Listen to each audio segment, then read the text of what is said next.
আবু সাইদ এখন ঘরে ঘরে, প্রত্যেক ঘরে আবু সাইদ। এবং বাংলাদেশের যত পরিবার আছে সব পরিবারের সন্তান, এবং বাংলাদেশে এখানে জাতি ধর্ম নির্বিশেষে সবারই সন্তান। এখানে হিন্দু পরিবার হোক, মুসলমান পরিবার হোক, বৌদ্ধ পরিবার হোক, সবার ঘরের সন্তান এই আবু সাইদ। কাজেই আপনারা খেয়াল রাখবেন যে কোথাও কোনো গোলযোগ যেন না হয়, কেউ ধর্ম নিয়ে কথাবার্তা না বলে, কারণ আমরা এই মাটিরই সন্তান, সবাই আবু সাইদ। কাজে এদের সন্তানদের রক্ষা করা জাতি ধর্ম নির্বিশেষে এটা আমাদের এখন কর্তব্য। আমরা যেন এটা নিশ্চিত করি, সামনে গিয়ে দাঁড়াই। আবু সাইদ যেরকম দাঁড়িয়েছে আমাদের ওরকম দাঁড়াতে হবে।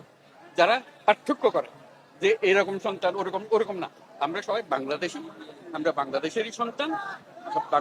আবু সাইদের মা সবার মা, এবং সবার মা আবু সাইদের মা।